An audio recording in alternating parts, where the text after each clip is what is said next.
time for the final word in sports all across the state. You're listening to Sports Talk with your hosts, Bill Kornbluth, Will Pelagic, and the Professor Tom Hayes. You've been waiting all day, so join the show now by calling 800-956-7266. Good evening, everybody, and welcome back into Sports Talk South Carolina Radio Network here on a Wednesday, hot, humid Wednesday here in South Carolina. What else would you expect?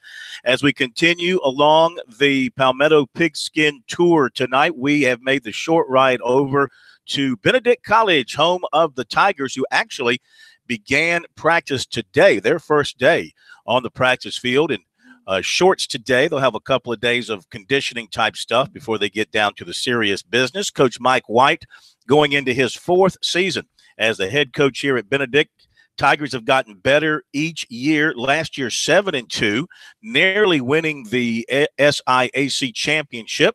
Those two losses both coming on the road, so 5-0 at home, or undefeated at home. So the home folks had a lot to be excited about.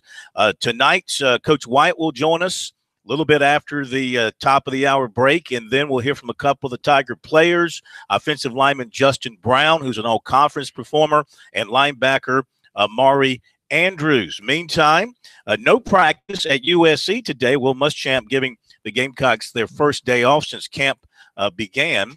Up at Clemson, the Tigers are on the practice field as we speak. Dabo Sweeney will talk with the media a little bit after the top of the hour. We'll have that for you in hour number 2. We'll also hear tonight from the Tigers' Christian Wilkins, one of the 4 defensive linemen on the regional cover of Sports Illustrated. So we'll have that for you tonight on Sports Talk. And the Gamecocks safety, former cornerback, moved to safety now, Jemias Williams, who will be playing a big part in that Gamecock defense this season. Phil Kornbluth here at Benedict, Will Pelagic, and Professor Tom Hayes back at our studios in downtown Columbia. If you want to join in on the program, hop on the lines at 800-956-7266. Email us at talkback@sportstalksc.com, on Twitter at SportsTalkSC. Check us out on Twitter with our Periscope. If you lose us over the airwaves, our Twitter address, of course, at Sports Talk SC. You can pull up the Periscope and watch us and listen to us that way. Our Columbia affiliate, The Point Radio, streaming the show live on their website, thepointradio.com. You can catch us there as well. And, of course, stations are available on the TuneIn app and the radio.com app. So all kinds of ways to follow us should you lose us over the airwaves. So, guys, we're here at Benedict, ready to talk some Tiger football, some Clemson football tonight, and, of course, some Gamecock football. Yes, Corn. It's funny, South Carolina, unfortunately, has basically needed that day off after sustaining a couple of injuries to some key contributors possibly, which we'll get to here in a moment. And Clemson, I understand, had a special guest today at camp that you were very envious of. Yeah. Brett Favre was there today. Your hero and idol.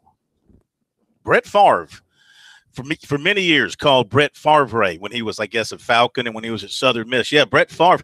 Apparently, Dabo Sweeney came down to a function of his, or they met at a function down in Mississippi not too long ago, and he was invited to come up for a practice, or told Dabo he would come up for a practice, and today was that day where he went out to watch. And, of course, I'm sure he's interested in seeing the team overall, but in particular watching the quarterbacks to see what Kelly Bryant versus Trevor Lawrence looks like in camp.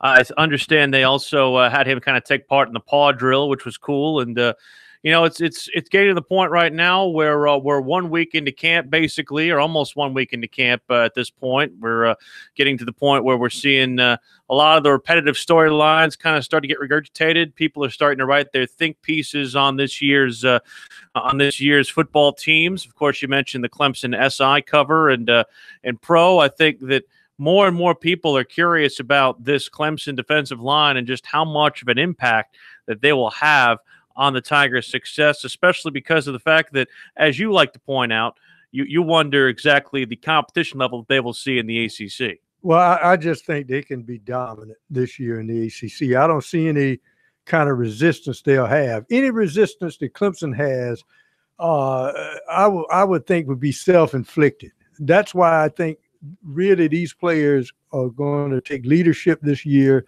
because they have to know that it's a long grind till they get to the playoff. And some of them is going to say, well, we at the playoff yet, and suddenly you start pummeling opponents and you get bored. I think these guys are going to come in and say, look, you guys better show up, play every game, because we're after a national championship. We're playing to a standard, not just to beat a team this week. I mentioned earlier the South Carolina injuries is reported by our friends at Gamecock Central, and it's been corroborated by a couple others. USC defensive end Tyreek Johnson has suffered a knee injury, and initially was thought to be a serious one, but there are late results of an MRI today. Also, reserve running back Caleb Kinlaw has a knee injury, and they're wondering about his availability going forward. We've heard also independently from anybody else that defensive lineman Jesus Gibbs is potentially on the shelf with a knee injury, and also that safety Tavin Jackson missed practice Tuesday with what is an undisclosed injury, non-football related. We'll wait Will Muschamp speaking to us on Saturday for clarifications, at least on all these. That'll be our next chance to get an update from him. He does not permit his assistants to talk about injuries. We'll hear from a couple more assistants on Thursday and Friday after their practices on those 2 days. But Corn, positions where South Carolina can ill afford to lose guys, and of course the unknown about Josh Belk. He's still not practicing, and many believe that he's still not going to be able to play this year because of the waiver. Defensive line and safety, those are two spots on the defense they can't afford to lose guys. No, absolutely. That's a terrible place for USC to take a hit.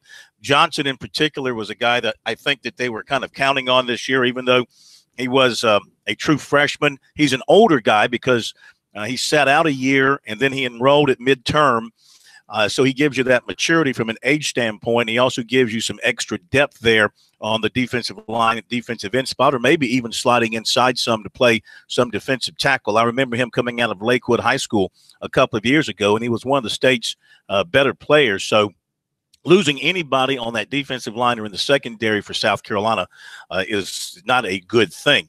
I mentioned we're going to hear from Dabo Swinney later on in the program once he gets off the practice field. Actually, Dabo talked to the media the other day, and of course he was talking about his quarterbacks and talking about the defensive linemen and all the really good aspects of his team and his overall program. He also gave a kind of an overview of the media that covers him, and had some really nice things to say about our own Will Pelagic, if you would, Brian. You know, Will's so much improved in a year.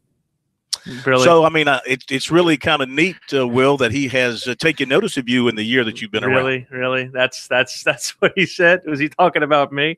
That's interesting. I appreciate it. I think he was talking about his son, quite actually. Yeah. But I thought that was kind of appropriate. That's very appropriate. It was this day a year ago that I started with you all, so that's very nice.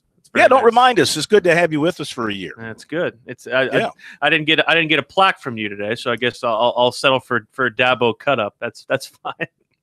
Well, it's today actually the 1 year anniversary. Today is. Yeah. According to Facebook reminded me of that. That was also back before I regrew the beard out, so I had that little reminder as well. I looked like I was 22 instead of how old I am now, but it's fine. Well, I think there's certain dates that people just want to scratch from their memory banks over time, you know, as they get older, ages and various anniversaries that, you know, like divorce anniversaries and things like that. They just want to forget about that kind of stuff. No, I tell you, it's been a great year, and you've kind of grown on everybody, I think. I appreciate that, and as Like the state of South Carolina has grown on me, I tend to grow on them as well, which I appreciate. It's been like fun. A fungus, isn't it? That's not nice. That's not nice. I appreciate it, guys. Thank you.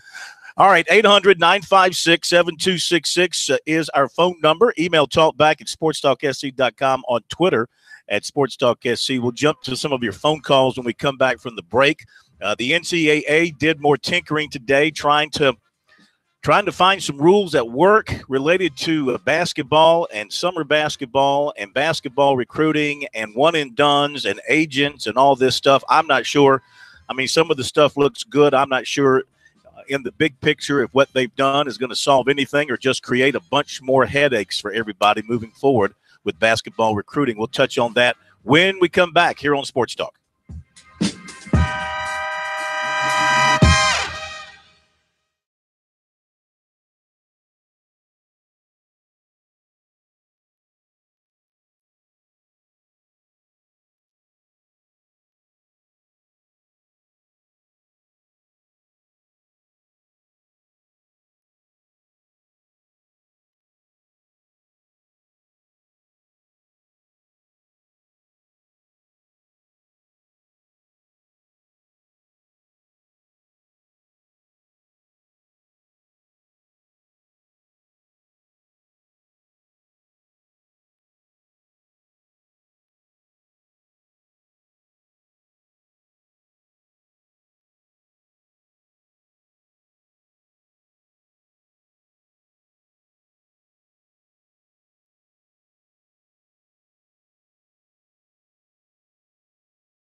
This is the place to talk Tigers, Gamecocks, and more. Sports talk across the state on the South Carolina Radio Network.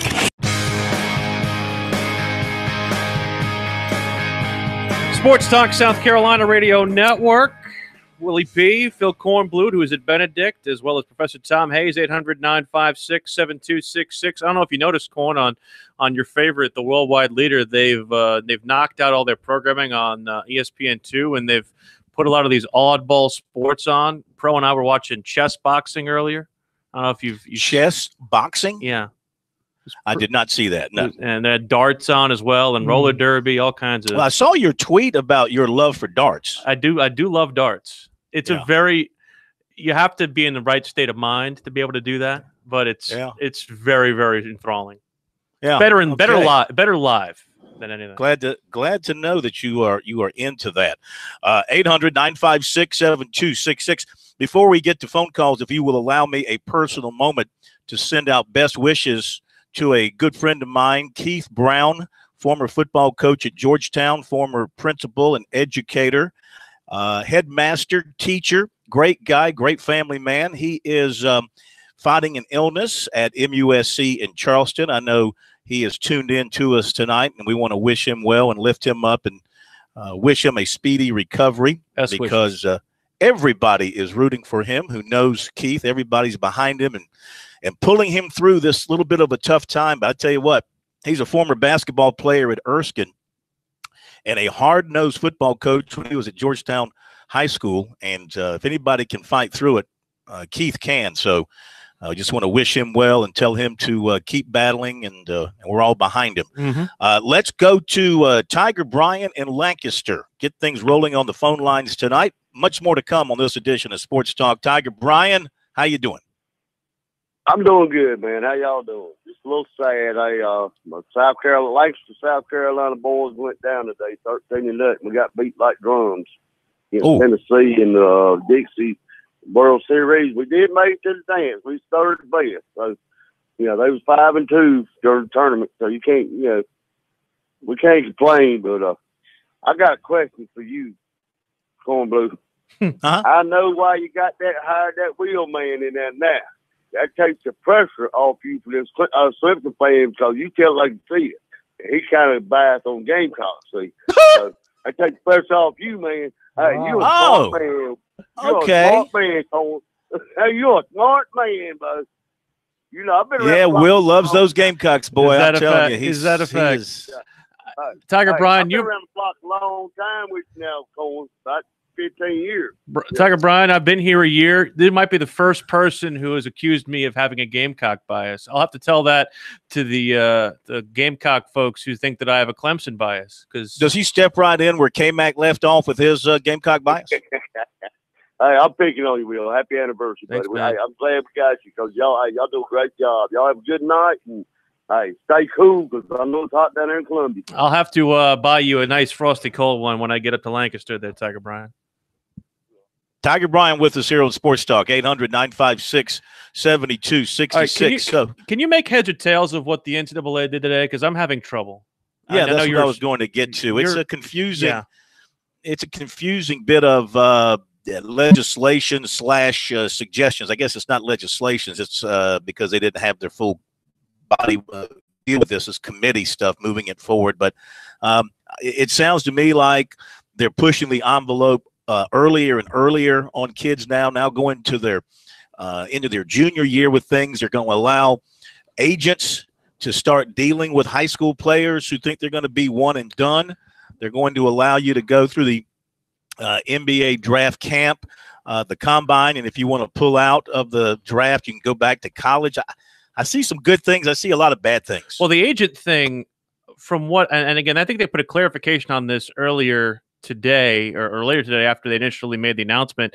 The agent thing is only going to be available to players who are designated like the top 25 elite basketball prospects when it comes to the NBA draft out of high school. And the only way. What's number 26 going to say about that? Well, there's two parts to this too. And it doesn't become effective until the NBA agrees to not institute the one and done rule, or basically take that rule away and say that kids can come directly out of high school and be eligible for the NBA draft. So that part of it, again, still is remaining to be seen. We won't see that until at least the 2021 or 2022 season, because that is at least the soonest point where the NBA has said that they will allow that rule to be off the books. The only part of the legislation that I liked today that's good is that undrafted players do have the ability to come back to school. That's the one good thing that came out of today's legislation. Except when you're talking about, for the school standpoint, what if they've used up their schollies through their own recruiting? I mean, you're talking about late June, because you can do it as soon as the draft is over. You can come back to school, or I guess maybe when you renounce. So it's going to be in June after the season's over. Schools are recruiting. They're using up the spaces. What if there's no space left at your school? Yeah, just like when Tubby Smith said, his dad said, well, we didn't rent it out your room, so you can't come back. Here's the other thing. They're going to allow, in basketball now, official visits can begin August the 1st before your junior year in high school. So now we're talking about, no, you're not going to be a 17-year-old going through the recruiting grind. Now you can start taking official visits when you are not even into your junior year. It's prior to your junior year. You might be 15 or 16. You haven't finished growing yet. And then, I mean, now explain this to me. Maybe I'm misunderstanding this. It says 5 officials between August 1 and the end of your junior year. Then 5 officials between the end of your junior year and October 15 after high school graduation. Right. And 5 officials between October 15 after high school graduation and the remainder of their college eligibility. Now, what the hell does that mean? You can only take 15 official visits? You can only visit a school only once per year. Right. Officially. That's what it says. So yeah. But I mean, can you take 15 official visits? I'm guessing from August the 1st at the end of your junior year. I'm guessing that's what that is. That's what it sounds like. I'm a little bit confused about it. Says that. More chances to visit colleges during and after high school. So I'm guessing that's part of it. Yeah, but that's just like telling a kid and put him in a room full of ice cream and tell him to stop eating. I mean, sometimes I think we need to narrow some time limits. I've always said that if you can't make a decision out of 3 schools, you got a problem. I mean, there's these 20 offers and all this other stuff. Narrow your vision down and then focus on 3 primary schools, and you can check and see all the warts they have and everything you want and make a sound decision. I think the main goal is they want the process to be as open and transparent as possible, and they also want to cut down on any kind of corruption. And I think the one thing that they did also do today, outside of allowing them to come back, is that they did announce that they are going to seek stiffer penalties for schools that are caught paying. Whether that comes to pass or not remains to be seen. But, talk is cheap until action actually speaks for it. But from that standpoint, at least the NCAA seems like they're on the right track with that. Well, I don't know. Look, NCAA lost all credibility when it comes to penalizing and enforcing their rules and investigating and all that when they let North Carolina just walk away from its academic scandal. They're talking about bringing in outside people now to participate in investigations and bringing in outside information, et cetera, et cetera. That's all well and good. I still say they refuse to address the elephant in the room, which is the ever-growing calendar and involvement of recruiting in the process. And, they can draw up rules that reduces the amount of recruiting that schools do, the amount of money that they have to spend on recruiting. They can step in and do that if they choose to. It seems to me like almost all their rules go in the opposite direction. And now you're going to allow agents to get involved with some high school players. Are you kidding me? You think that's going to be clean? They're already involved. They're called street agents. As I say, that's like the gambling argument. People are already gambling. Why as well just legalize and let's face it, the shoe companies are really into it. And that's another elephant in the room. Sports Talk continues. We'll get into some more of the observations from South Carolina and Clemson practice. We're going to hear from Christian Wilkins later in this hour, as well as recruiting. Sports Talk continues from Columbia and Benedict College.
Sports Talk, South Carolina Radio Network. We haven't talked about this in a couple of days, Corn, but the Urban Meyer scandal has obviously continued to percolate across the national landscape. We had Deadspin actually just come out and release the narrative section of the protective order sought by the former Ohio State assistant Zach Smith's ex-wife, Courtney. Details a lot of physical abuse and some stalking and threatening and things of that nature, and threatening job security against certain people as well that were connected to her. And the more and more I think that we think about this, Corn, even just looking at the way that the narrative has changed, especially after what Urban Meyer said on Friday, basically saying that he acted correctly and reported all this stuff correctly and did so above board. I think that more people are convinced that he is going to keep his job, which I think if you asked us a little less than a week ago, we would have thought that that was ridiculous to claim. I still think it's ridiculous. I mean, as more and more of this stuff comes out, I don't know how he keeps his job. I mean, it's clear he knew what was going on with his assistant coach. How can people come out and protest about his suspension? And how can anybody with a straight face stand behind him and defend? Look, I am the first person to give somebody the benefit of the doubt when it comes to these situations, because, I mean, let's face it, sometimes a man is accused of this wrongdoing and it turns out to be false. And we've seen that before. And Zach Smith has denied basically all the stuff that she has said, including the stuff that's in this protection order. He's challenging the protection order itself because he thinks that this is all bogus. Well, until I just see, and I think we all should feel this way. I mean, or feel how you want to feel, but in my case, the evidence that McMurphy has put out there and what other outlets are now putting out appears to me to be overwhelmingly in support of Ms. Smith in this case, and what she is claiming in the visual evidence, the written evidence. It just seems very, very strong to support her case, that for many, many years she was the victim of abuse here by her husband. And it was something that Urban Meyer and his wife knew about going back to 2009. They kept this guy around, and the abuse continued.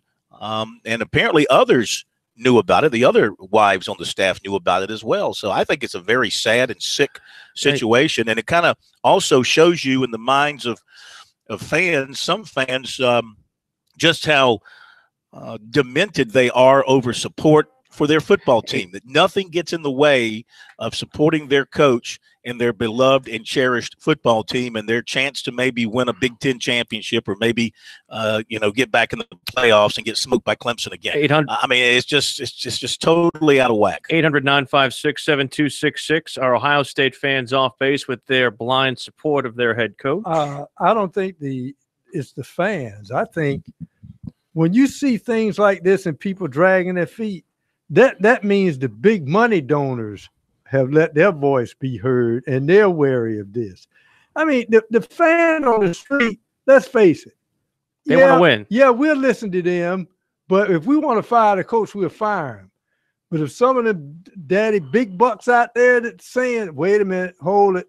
But my point is this. The thing is, I think really we're still buying time for attorneys and whatever, because if what Urban Meyer says that he went to the higher ups with this information, that tells me 2 or 3 heads roll. Athletic director, and we've seen in some cases the president's head roll.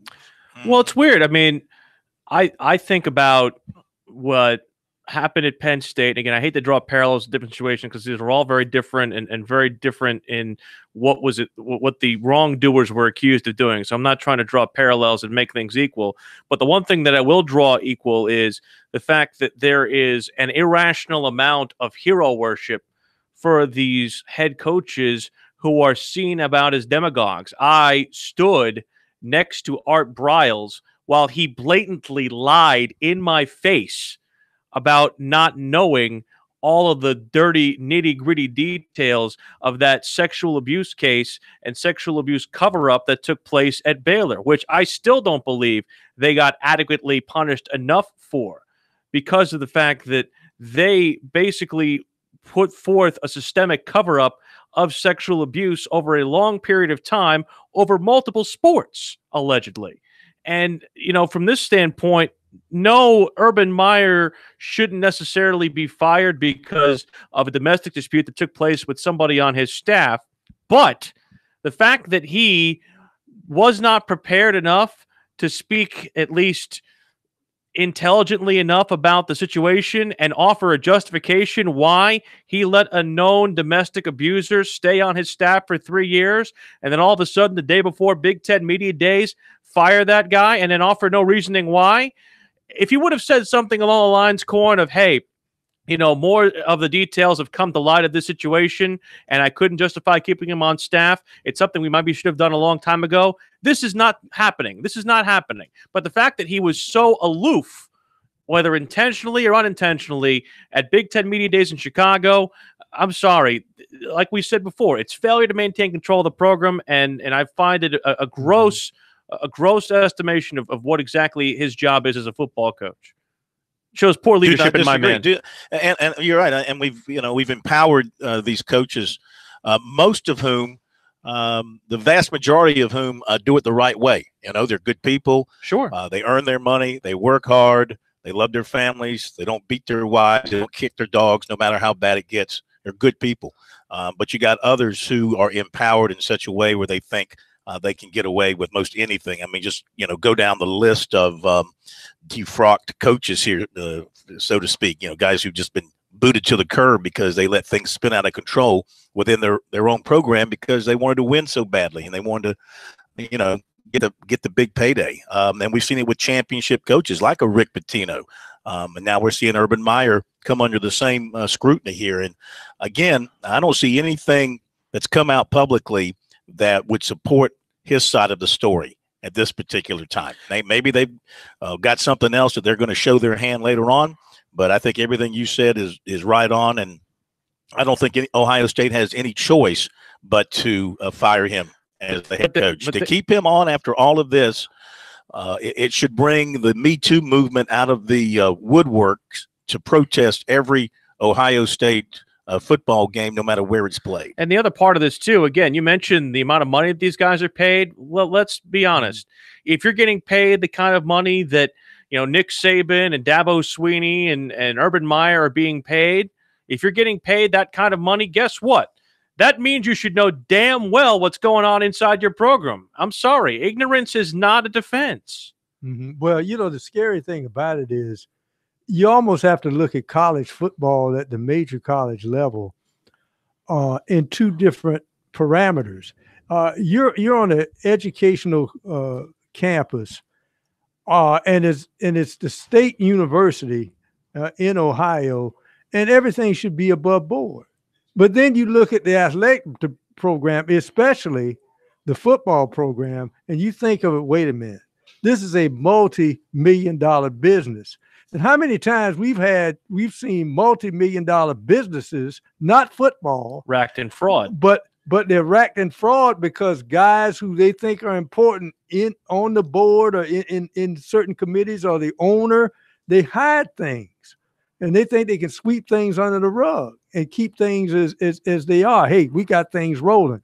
As some Ohio State fans I've heard said, y'all don't have professional football here in Columbus. Yes, we do. It's called the Ohio State University.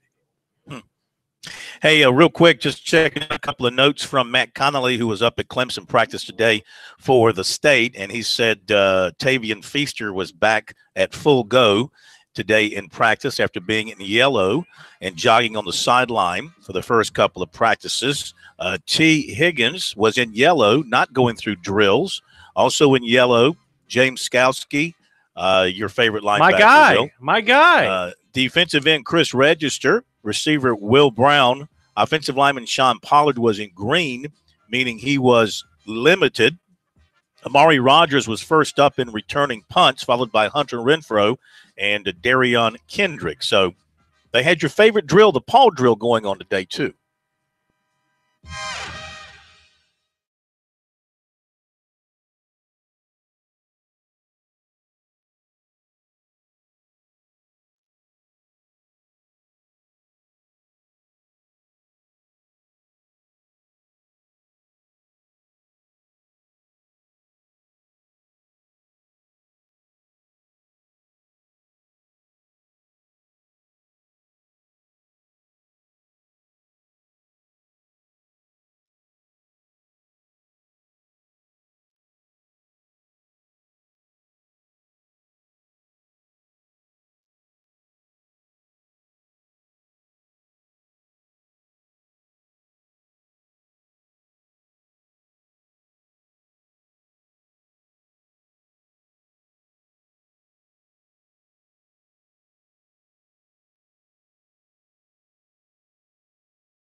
Now back to Sports Talk, South Carolina's most listened to sports talk show for more than 30 years.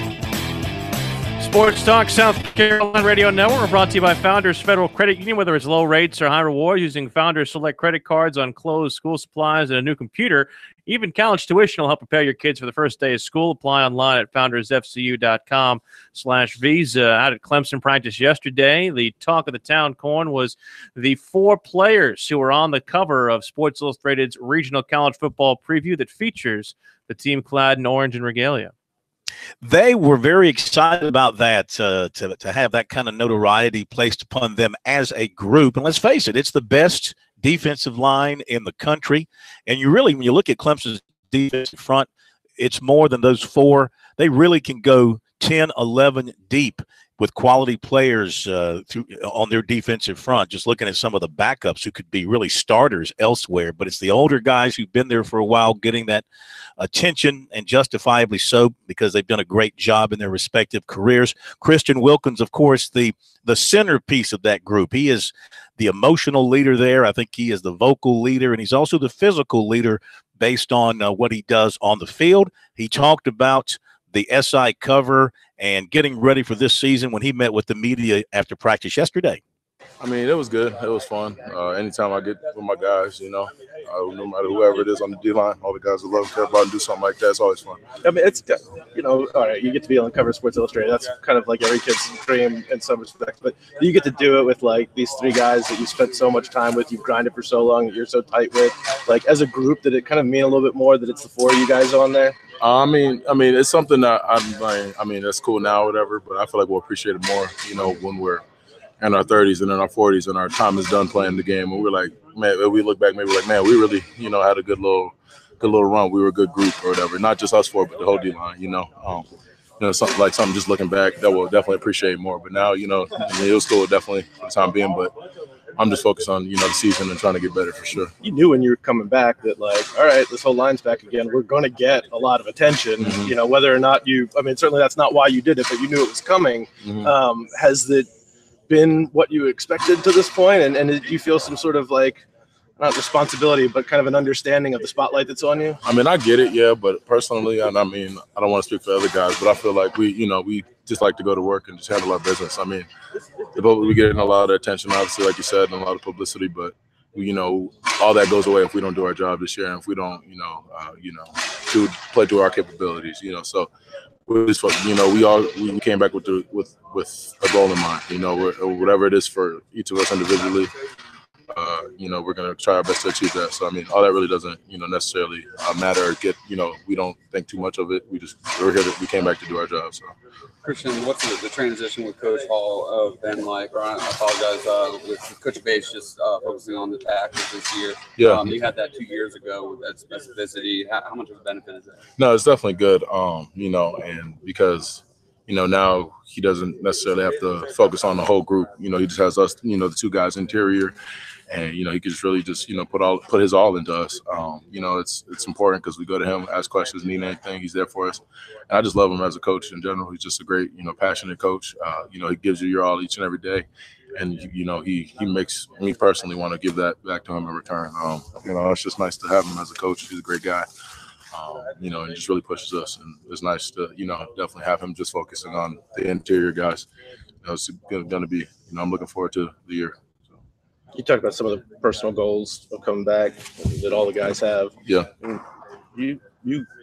What's your personal goal, I guess, and how much you've certainly impressed enough in interviews and workouts and stuff. You could have probably gone to the combine, done quite well for yourself there, regardless of whatever else was said about you beforehand. What is it that really drove you? The biggest thing is, I just want to just keep developing.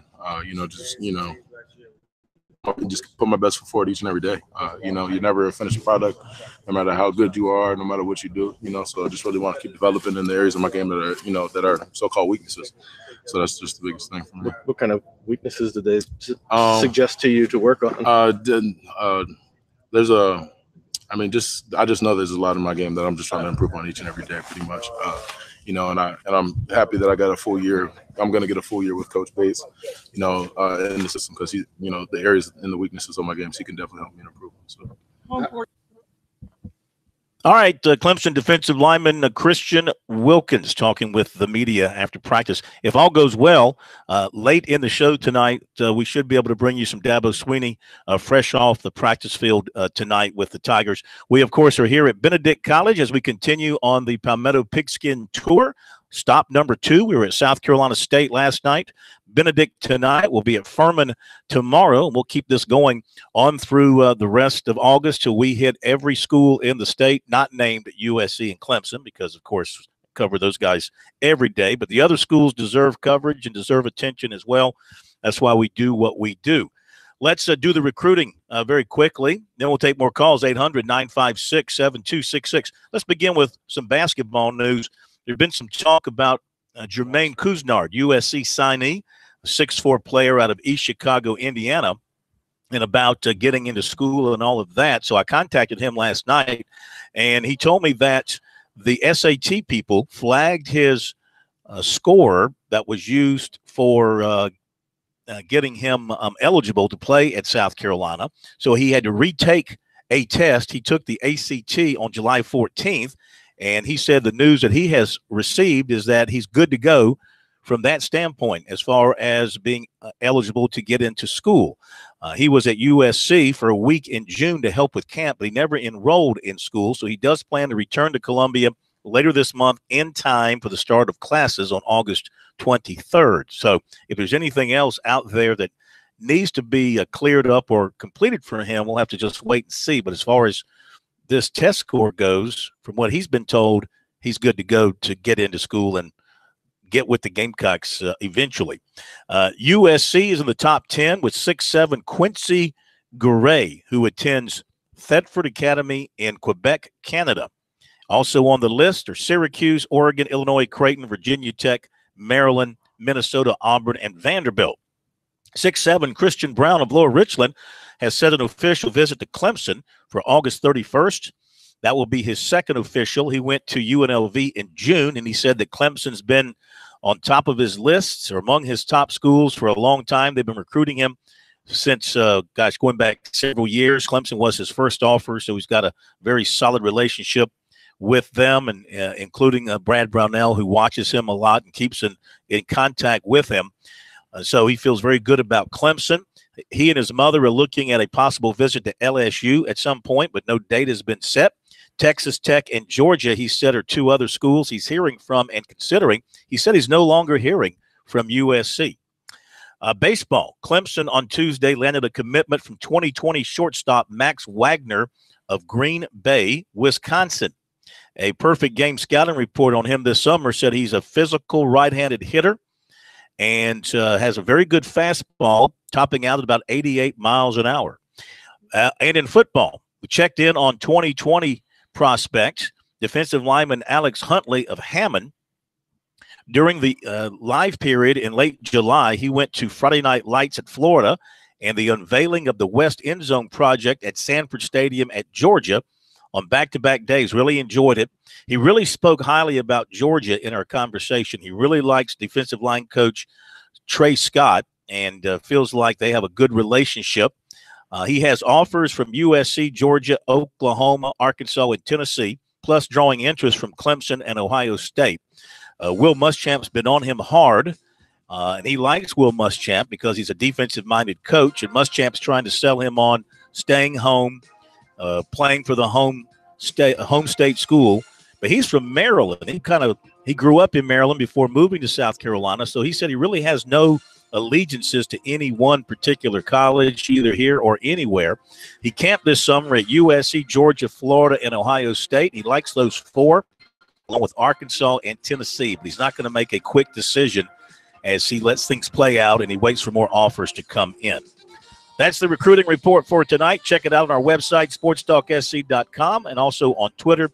Use the hashtag STRecruiting. Guys, we hit the top of the hour break. We got a busy second hour to come. Benedict's Pigskin Tour begins to start our second hour. We'll hear from Jemias Williams, and we also hope to hear from Clemson head coach Dabo Swinney following Wednesday's Tiger practice. Plenty to get to when we return on Sports Talk.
2 of Sports Talk up next with your hosts Phil Kornblut, Will Pelagic, and the Professor Tom Hayes.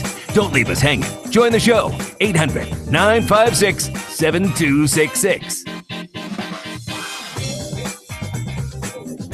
Okay, we're back. Sports Talk, South Carolina Radio Network on the Palmetto Pigskin Tour on this Wednesday night. We have made the move over to Benedict College where the Tigers began their practice today.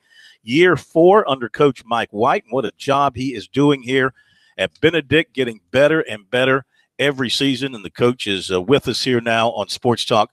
Great to see you again.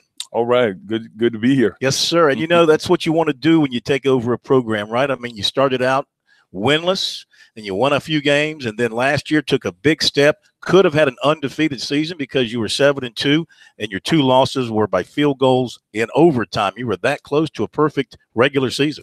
Yeah, the guys play good. We've been constantly building each year, and we hope better things to come. You have a lot of players back from last year, and your defense last year was especially good against the run, allowing just 88 rushing yards per game. Do you have enough players back in the kind of defense to match that again this year? Yeah, I think we should be better. I think we should be better. Our front 7 is very good. Our front 4 is good. Our linebackers are very intelligent guys who understand our scheme, and they are where they're supposed to be. So they understand the defense that we run, and they do a good job of getting after people. Would you say as a physical group, or more of a speed group that can run you down if you try to get on the outside? I think we're very flexible in that we like to be physical. We think we are a physical bunch, but so many teams are putting you on the perimeter and forcing us to not coming downhill at us and put us on the perimeter, that you have to have speed too. So you just can't play with just big boys and not being able to run. So I think we got a good combination. It's that dadgum RPO thing, isn't it? Yeah. From a defensive standpoint, I mean, how do you address handling that kind of offense? Well, you know, we run into some good ones, guys who, you know, have that quarterback that can do that. So it makes it tough, but you try to force them to be more of a one-dimensional, whether we taking that running game away from them, kind of forcing them to is not really an option to them. They have to throw it. On offense, you got a couple of really good starters back on your offensive line, including an all-conference performer in Justin Brown. So it kind of starts up front, and that's a good place to start with some talented guys on the line. How do you feel about that group, and then following them, a returning quarterback? Do you see an offensive unit that can pick it up over where it was last year? Yeah, I do. I think, you know, I feel good as head coach, anytime you got a strong defense and you got the big quarterback back there that's coming back that can sling it. You got offensive linemen that should be able to protect him. We got a couple guys that was all conference, Craig Henson and Justin Brown, both of them. We you know, looking for big things for them. And as long as we can keep him in the pocket and allowing him to throw the ball and do the things he needs to do, I think we're going to have successful offense. Coach Mike White from Benedict with us here on Sports Talk, and we talked about your quarterback, Dominique Harris, last year. Had a good year in 5 games, got hurt.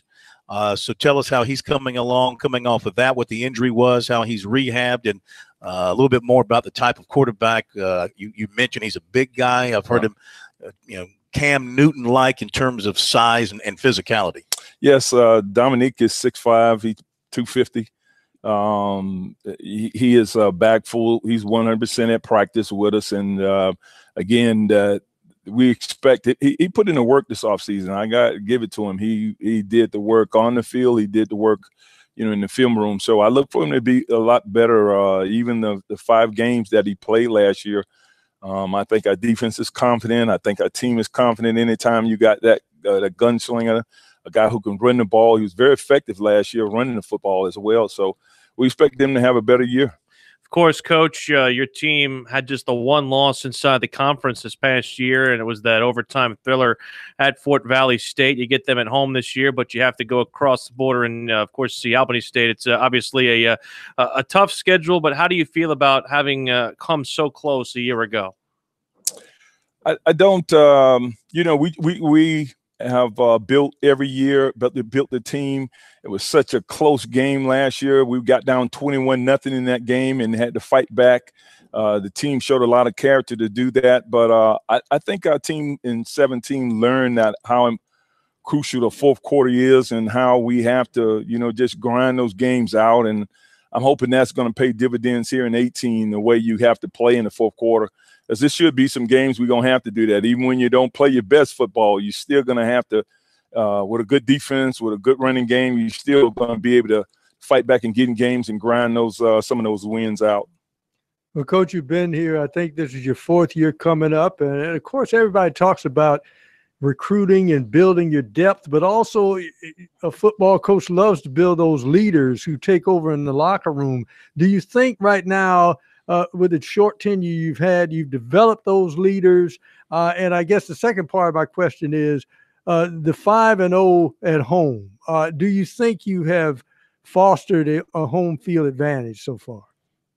I hope so. I think, with our team, I think that's the big question that we have. Our leaders, come through for us because we need them to when it's tough. I've talked about even when we're running sprints, when it gets tough and hot at practice, you need those guys to kind of step up and tell us, hey, let's go, and push through the pain sometime to get where we need to go. You just just not going to be a good football team. You can't grind through the tough times. And so you need your leadership to do that. The second part of that, again, I'm just, my big thing here is the hope we can, get a lot of our fans, a lot of the alums to get out and have more of a home field advantage here, because the 5-0 that we were last year was very exciting. And I just think about the big punt return we had at the last game where Johnny Willis brings a big punt return back, and the fans are, going crazy in here as he bring that ball back. And that's what college football that's what makes it so great, that you have that home field advantage. And yet when you go on the road, you have to listen to somebody else home crowd making that noise, but you got to shut them up. And what way to shut them up? They have a good defense and play some good ball on the road. You guys, of course, used to have the big rivalry game with SC State. We were talking off air about Allen starting up its football program again in a IA level. Could we see you two get together? Is that a game that could happen here in the city of Columbia down the road? I hope we do get a game with SC State. I guess that's down the road, but I'm thinking yeah. Allen. Is that possible? I'm not. I don't know about that one. Yeah. when you get out of NCAA level play, it could be detrimental to your record. That's true. Again, they hold all that against you if you're not playing D2 NCAA team. So I'm not sure about that one, but I think we're looking forward to, the big part this year is that we were 7-2 last year.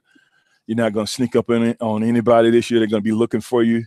And so we recognize that, and we accept the challenge, and we want to go and just have a better year than we had last year. The goal is to try to win the East and then win the conference. So our guys are hungry. They're grinding and trying to get to work, to put the work in to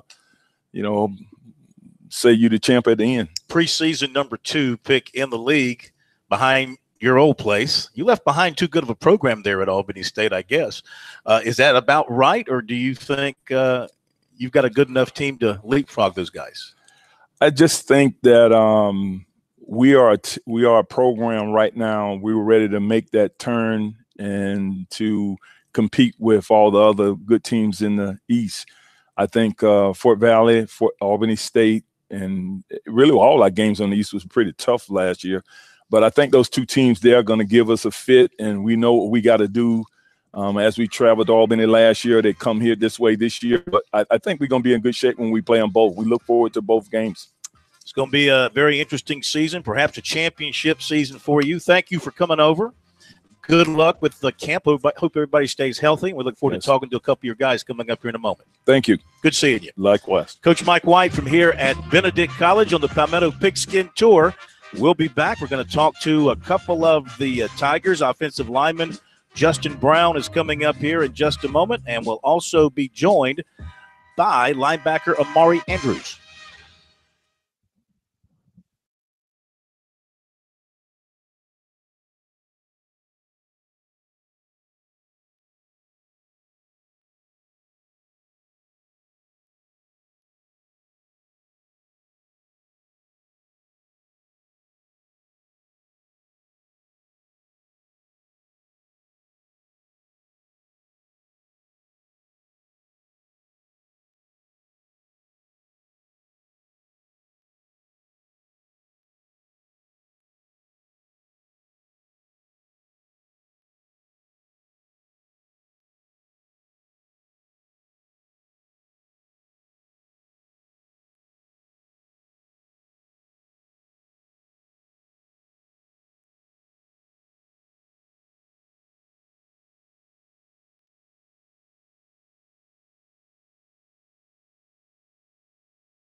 Sports Talk is the sports talk show of Maine, South Carolina. From the coast to the mountains, we cover it all.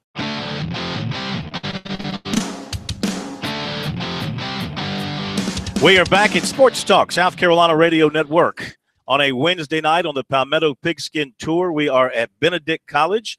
Tomorrow night, we'll be up at Furman University. Looking forward to visiting with the Paladins. Last night, of course, we were at South Carolina State. We heard from Coach Mike White here at Benedict. Now we welcome in a couple of the Tiger players, all-conference offensive lineman Justin Brown, who hails from Lovejoy High School in Georgia, and linebacker Amari Andrews out of Stone Mountain, Georgia, from that famed high school, Stevenson, that powerhouse Stevenson High School. Good to have you guys with us. Justin, let's talk about last year coming so close to an unbeaten season. 7-2 is still nothing to sneeze at. So how have you guys kind of carried over the momentum and confidence from last year to the beginning of this year? Those losses, they kind of still linger in our heads, throughout the spring and the summer training and even camp. So we kind of use it as a motivational tool because we know what we could have did, and now we know what to do. So it turns out in our favor this time. Yeah, I mean, you realize that you're good enough to beat anybody on your schedule any given Saturday? Yeah. It seems to me, just looking at the stats, not putting the blame on the offense because y'all were okay, but the defense was unbelievable. Yeah. You guys need to kind of pick up your game a little bit. Yeah, and that's what we've been focusing this spring on, just the small details like coming out the gate and just being dominant from the first to fourth quarter and not waiting around and stuff like that, so we can match our defense intensity. Amari, this defense, statistically, 88 yards per game. I mean, you're nationally ranked in many categories in Division II. What makes you guys such a good defense? I feel like we have good communication, and we're a very physical team. Everybody talking around. Everybody had their mistakes, but I feel like we have good bond and good communication, and we're going to go after football. What kind of scheme do you guys run, and how does that scheme kind of fit you and fit your teammates? We run a 3-4 base. I wouldn't say it fits the Mike linebacker. I say more about the outside. But with our defense, when everybody's in their right position, nobody can get a yard on us. So I feel like that's why we was real good last season, and we're going to be good this season too. So you think defensively more of a speed group than a physical group, or the other way around, or maybe a combination? I say more of a combination. But we got a lot of intelligent players on the field. So when everybody know what to do and everybody know what everybody else is doing on the field, it's a pretty sight, man. Yeah. We're here at Benedict talking with the Tigers about the upcoming season. Linebacker Amari Andrews, offensive lineman Justin Brown. So, Justin, how tough is it in scrimmages going up against that defense? How tough is it to move these guys around? It's very tough all the way from the front seven all the way back to 7-on-7 with the defensive back. These guys, they're probably the best you'll probably see in Division II. So when we do have success on the offensive side and move the ball and make progress with them, that just helps our confidence because we know if we could do it with these guys, then we could do it with anybody. How much will a healthy Dominique Harris at quarterback benefit this offense? A healthy Dominique would probably work wonders for us. He's a very smart, intelligent guy. He knows what he's doing. And when he knows what he's doing, he goes 110% as far as speed and just knowledge. So with him, we can go as far as we want to. Amari, they let you hit Dominique in practice, or is it hands-on? Nah, he going to have that red jersey on for sure this camp. So, we got to keep him healthy for the season. Right. But when you've hit him in the past, as big as he is. I haven't caught him yet. Do you bounce off? Oh, you haven't caught him yet? Nah, I haven't caught him yet. He tried it one time, but I haven't caught him yet. We try to keep the quarterbacks clean. So, yeah. Talk about, Amari, the progress the program is making under Coach White. We mentioned when we had him on a winless first season to the point where you guys had 7 wins last year, nearly 9, Amari. What about the progress you guys are making, and where do you see this thing moving? I just see we're a more close-knit group as, like, players. So when you're real close-knit, even on and off the field, talk about football all the time, this is real good. My first year, we was 5-6. So we was just coming up, and I was happy about that because 0-10, that's not good at all. Last year, 7-2. This season, I feel like we're going to have a great squad. Pretty much everybody's coming back, defensive-wise and offensive-wise, and we're getting Don back. So We should be pretty good this year. Hey, Justin, what do you think as far as what this team can accomplish this year? It's no one. The sky's the limit with us because of the talent that we had last year, the new additions that we have this year that will actually get a chance to help us. You never know what we can come out and do, but it'll be good. Do you see a number of freshmen who can come in and help right away? Yeah, there's a couple of freshmen who will probably come in and take some reps and take some time just to help us out with the small details. So, yeah, there's a couple of guys. What position in particular could they help you? I don't know his name, but probably fullback and tight end. Mainly blocking just to help our run game improve. So there's about 2 or 3 freshmen that could really help us as far as the run game. We're here at Benedict College on the Palmetto Pigskin Tour talking to offensive lineman Justin Brown and linebacker Amari Andrews. So the season opens up here at home on September 1st against Florida Tech. All right. Then you go to Johnson C. Smith. Then you go to Fayetteville State. Then Fort Valley comes here. That'll be big. You get Morehouse here in Columbia, and you get Albany State late in the year here in Columbia. Amari, I mean, I know you take it the old one game at a time, but who are you really looking forward to knocking heads with this year? I would say Johnson C. Smith. I had went on a visit there when I was in high school. Didn't work out there, so really ready to see them in Charlotte too. Very excited game for me. Yeah. What about for you, Justin? When you look at the championship possibilities, you got to beat Fort Valley. Obviously, you got to beat Albany State here, maybe late in the year. That could be for the championship. Yeah, we feel like we're potentially a playoff team. So a lot of people think that Florida Tech is the star on the schedule, but me personally, I think it's Fort Valley. They got away from us last year with something we don't think should have happened, and we even beat them the year before, and they're still ended up being able to play for the championship. So we feel like we owe the conference, ourselves, and even Fort Valley to show them. Yeah. What happened that shouldn't have happened? Double overtime. That fumble, yeah. Oh. That messed us up. Came so we back to got haunt you. Yeah, it came back to haunt us. So that helps us even in film and mentally just know that the small mistakes can't happen or it'll cost us. You guys in the SIAC, even if you win the championship, you still have to get an invite to the playoffs. There's no automatic bid. So do you feel like when you beat somebody, you really got to run it up and beat them badly so the committee sees a dominating team? I believe so.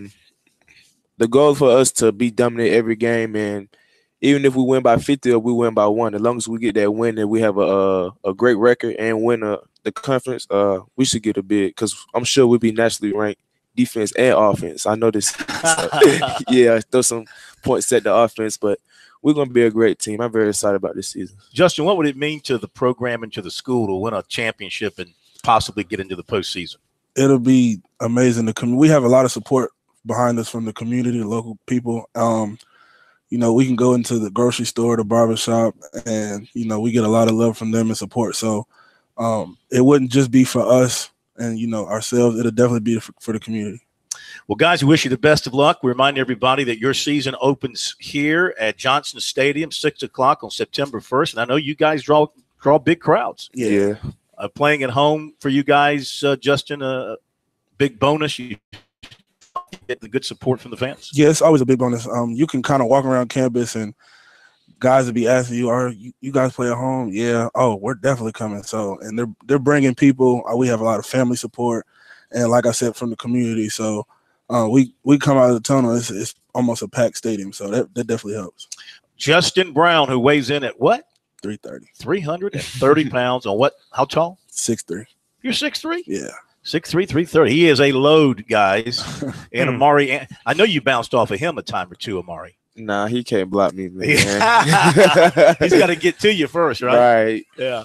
Hey, thanks for joining us. Best of luck. Hope you have a great season. Thank you. Appreciate it. Appreciate y'all coming out. Justin Brown, Amari Andrews from here at Benedict. Keep an eye on the Tigers. Ladies and gentlemen, 7 wins last year. They think they can run the table and get that ring this year, and I would not be surprised if they make that happen. We thank the guys for coming over. We thank Coach White for joining us here on Sports Talk as well. A busy half hour still to come, including, if we get it in time, some comments from Dabo Sweeney after tonight's practice. Back in a moment.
Robert? What do you want to talk about?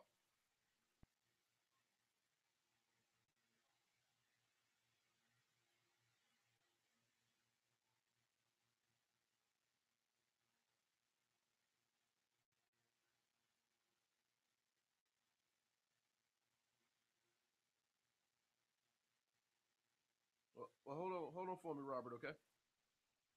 All right. And you said you were from where? Greenville. Hold on. Sports Talk. What's your name? Where you from? Awesome. Hold on for me. Okay. All right.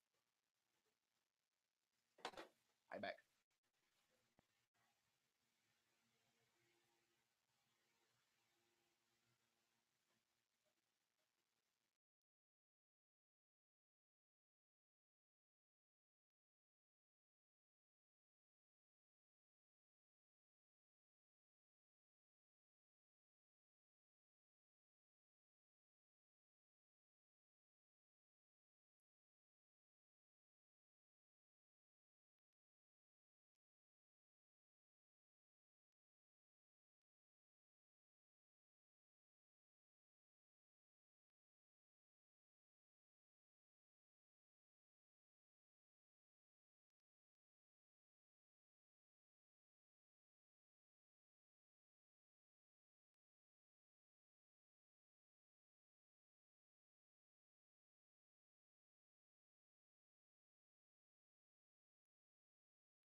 Sports Talk South Carolina Radio Network as we continue here on a Wednesday, the 8th day of August 2018. We're going to hear from Dabo Sweeney in the final portion of our program, looking to hear from Gamecocks defensive back Jamias Williams coming up in this segment, including his transition from cornerback to safety. But, Corn, another update on an amazing gift item for folks of the Clemson persuasion.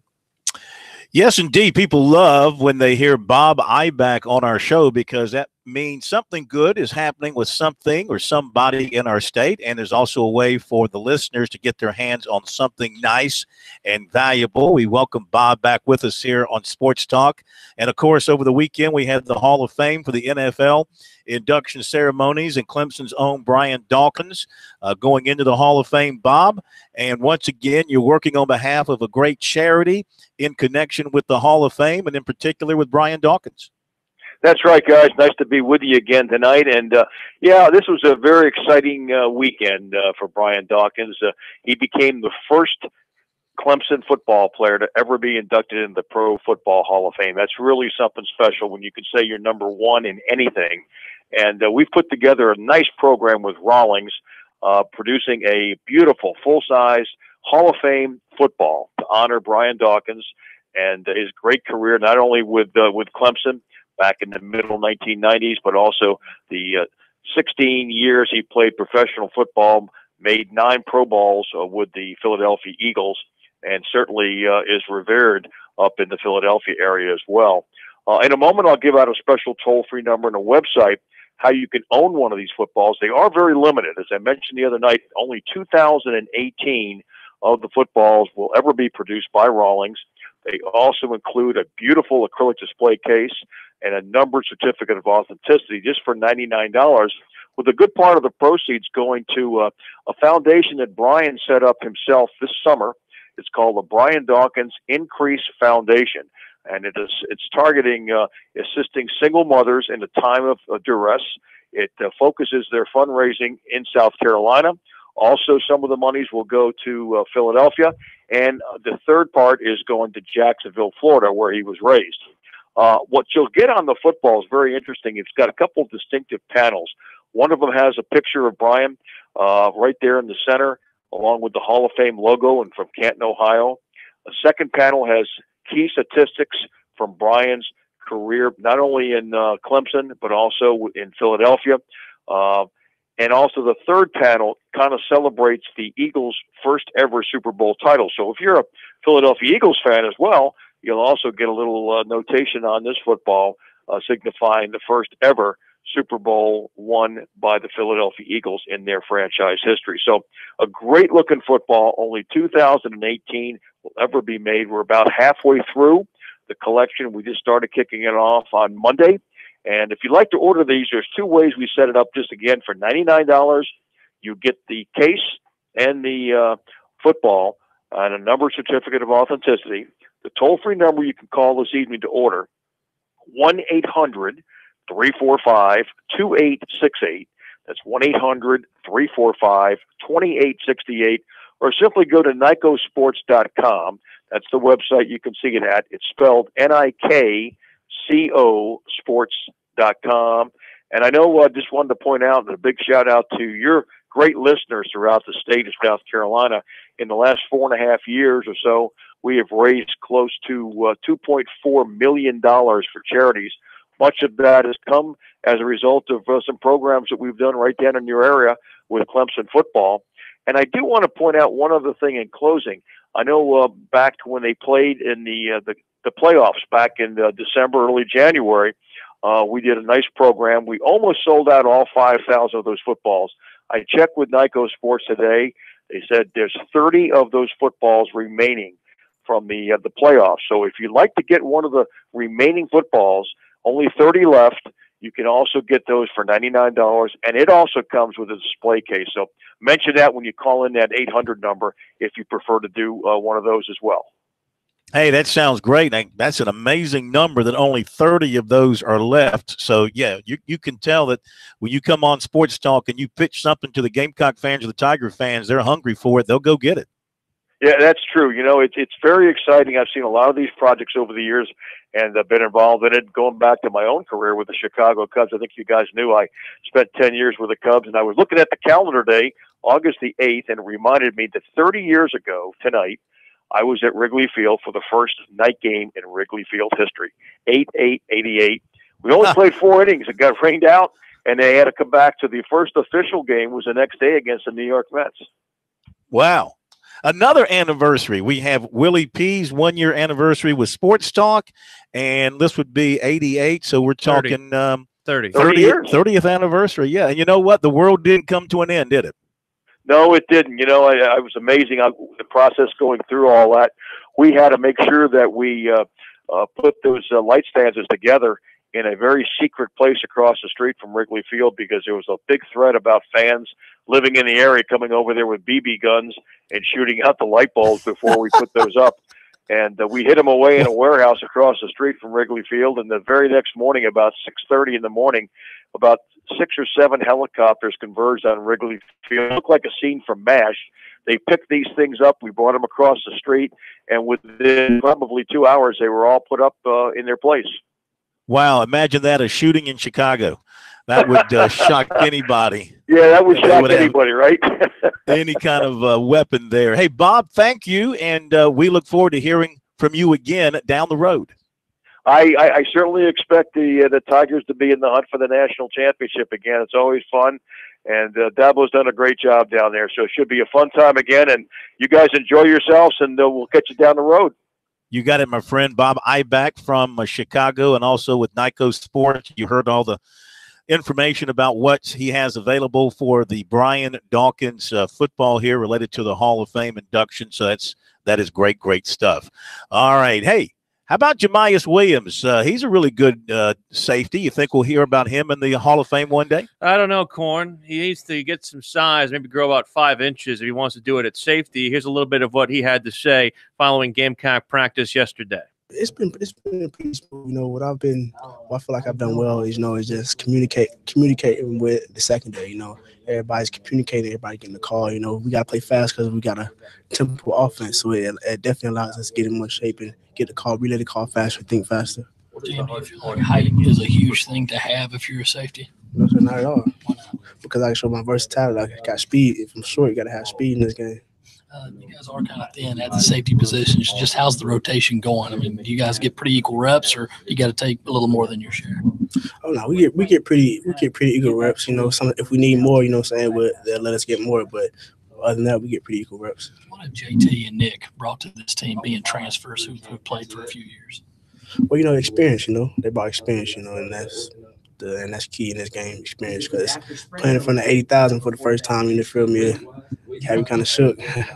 What was that like for you to step on the field for the first time last year in front of a crowd like that? It was kind of nervous, but you know, once I got that first lick in, get that first pass look on me, you know, I was like, I'm in the game. I'm here now. It's just regular football. Jim, how much are turnovers a part of what you guys do? I've heard about the football on the wall up there. That's huge. That's a big part of our game every day. That's why we led the SEC in turnovers last year. You know, that's the biggest part of our game. You know, if we don't get the ball, offense can't score. Did you know how many ways there were to categorize them, like the chop and the punch and all that stuff? Oh, definitely. Just from watching film on others, and also just from the guys who have played here. What was your reaction when the coaches told you that they wanted you to move to safety? I said I was going to do it. I was like, okay. And I just took it on head first and just did whatever I needed to do, studied everything I needed to do to to prepare myself for camp right now. Do you feel like you're versatile enough to make that move at first? Yes, sir. Yes, sir. How much safety had you played in youth ball or high school? I played safety in youth ball all the way until high school. That is a little bit from Jemias Williams here from yesterday's practice. Again, the Gamecocks did not practice today. The Tigers wrapping up practice a little bit just a minute ago, actually, getting themselves off the football field. And they, of course, are right now going through Dabo Sweeney's post-practice availability. We'll try to bring you some of that if time allows and if we get it into us from our folks in the upstate. But things are starting to continue to heat up here as both teams now have the full pads on and getting themselves ready for the upcoming football season. Dabo, when we come back, and also some notes about some key injuries as well from the Clemson side as Sports Talk continues after this.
Now back to Sports Talk, South Carolina's most listened to sports talk show for more than 30 years. Busy night here on Sports Talk. We hope that you've enjoyed going along for the ride with us here from Benedict College on the Palmetto Pigskin Tour, also our studios in Columbia. Tomorrow night, up at Furman University, Paris Mountain in the background. Should be a beautiful setting for Sports Talk tomorrow night, as we'll have Coach Clay Hendricks, a couple of the Paladins with us, as they'll be practicing tomorrow evening. So we'll get the players first after the top of the hour tomorrow night. Then Coach Hendricks will follow. Looking forward to having them with us because they too have high expectations, and they are Clemson's opening opponent. So we'll get a preview of what Clemson will be looking at. We'll see how much Coach Hendricks will share with us about the game planning for that opener against Clemson. Look, I know Clemson's supposed to win that game by a heap, but Furman is a quality, high-level FCS opponent. If you take them for granted, if you sleep on them, they can make you work really hard into the third and fourth quarter and scare you a little bit. So I'm not expecting it to be any kind of like just a flat-out walkover because, I mean, Furman went to NC State last year before it really kind of found its way. And into the third quarter, that was a tight ball game. And I remember Furman scored right before the half to make it kind of close, and then State came out and had a big play on them in the third quarter, I believe, and kind of spread that thing out from there. So looking forward to being up at Furman tomorrow and talking with the folks up there. A note from Alabama, the Crimson Tide, as if they need more quality players, receiving a transfer from the University of Washington, a freshman who got out of his letter of intent to Washington and is now at Alabama, according to their 24/7 sports sites. Alay Keho has joined. Alay Keho. I guess that's how you pronounce it. Okay. Alekaho. Interesting. Alay Keho. Okay. Anyway, he is from the West Coast, and he is a defensive player. I think he's a linebacker. Yeah. So he did not enroll at Washington, given a full release from his letter of intent, and he cited personal reasons for departing Washington. So he is now at Alabama. All right, so we do have some Dabo Swinney for you.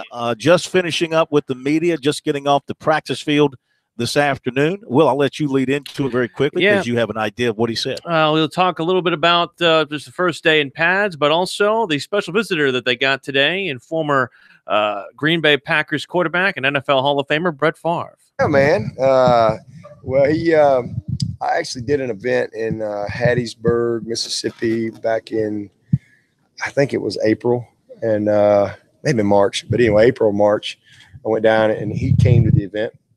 It was actually at Southern Miss, and we actually played against each other in 1990, my sophomore year, his last year at Southern Miss, and they beat us there in Leach Field. But I've never had a chance to meet him, but I've always followed him, and so he came over, and we actually spent about an hour together before the event, and so just kind of hit it off and been texting, and I just reached out to him to see if he'd be interested in coming and just visiting with the team, and you're always, we're always bringing in different people from time to time. Monotony of camp, just to kind of give a different voice and other perspective. And here's a guy that played 20 years in the NFL and obviously has a very documented, career. So he was excited to come and had never been here. So it was great. He came in early this morning and stayed all day, and I think he really enjoyed Clemson and just being around, and so it was a lot of fun to have him here, and I can say one of my goals was to catch a pass from Brett Favre. I didn't quite get to do it the way I wanted to, but it happened today, so that was kind of neat. Got to warm up with him a little bit, so it was good. First day of practice, this is always special. What about the first day in pads for you? Yeah, this is a little, been getting teams ready to play for a long time, and I've got a method that I believe in wholeheartedly as far as how we get ready and how we practice. And there's a certain way, there's a certain amount of live that you can do, and you got to make it count. You can't just go out there and go live every day. I mean, you could this time of year, but that's not very smart. So we try to be smart with how we practice. And the first day of pads, it's the first time that we're able to really mix some live work in. So we started practice with a little bit of live, and then we finished practice with some live short yardage. And so the game's a little different when you're going all the way to the ground. You know, some of those tackles that you think you made in thud, they don't necessarily happen. Guys bounce off and, you know, you don't quite hang on. And so the game's a little different, but I thought they did a nice job today. We got into some green zone inside the 10 and got into short yardage today. So we're trying to prepare them. We got a big scrimmage coming Saturday. So we got a few more things we got to get done to get them ready for all the situations that may come up. But it was good, very physical, as you would expect. This is a fast and physical team, and you know, they're practicing right now the way I need them to. Yesterday, I thought we got a little sloppy toward the end of practice because they decided they wanted to just kind of push and shove on each other. So we just kind of ran for the last 3 periods of practice. So they weren't quite as chippy today. They decided they wanted to practice a little bit. So today was, I thought, a better day. That's Dabo Sweeney, who talked earlier again about the practice, which was the first pads practice for Clemson. South Carolina had their first pad practice yesterday, took the day off today. Some of the other notes from Dabo's speech. Tavian Feaster did everything today, and looks like he will continue to kind of bulk himself up. And we mentioned earlier about T. Higgins being in yellow. He addressed that. They say it's a hamstring on him, but he believes that he should be fine. That's good news. That's good news. I want to see if he can maybe step up and have the kind of year that's been expected of him, though I'm sure it is going to be Etienne who is the primary ball carrier starting out. You've got Adam Choice, 3 deep there at running back, and you throw in the freshman as well. You're talking about 4 guys who can play at running back. I would imagine, though, with Dixon, Lynn J. Dixon, the freshman, he might be one of those who gets some work under the limit of the 4 games and then gets a red shirt, because the 3 guys ahead of him are certainly proven commodities, and they have showed they can do the job. Well, that's the thing, Corn. It's like with that position, if you're needing to use Lynn J. Dixon to really bolster that, something terribly, terribly wrong has gone on with the 3 guys in front, and it also tells me that maybe you're not using Kelly Bryant at quarterback. It'll be interesting to see with Feaster also, because as I said, he was a tremendous receiver in high school, come out of the backfield. That they don't have him in there with say Etienne and have the threat of the speed sweep sometimes. And also if he doesn't sweep out, he can also flare out and catch some passes, especially those dunk passes you can have, and maybe go down the sideline and score a touchdown like we saw, I think, against Syracuse. There was one, we were talking about the paw drills earlier. Apparently Xavier Thomas nearly decapitated reserve running back Ryan McClain during the paw drill. And also there was some very interesting battles going on. I think Jackson Carman went head-to-head with Xavier Thomas and also with KJ Henry. So you want to talk about big on big. You know, I say this all the time when it comes to Clemson, Corn. They might play their best competition when they're playing and scrimmaging against each other than they would actually when they actually step on the field against other teammates. So you're saying that Thomas took the term paw drill literally? Yeah, he did some real pawing.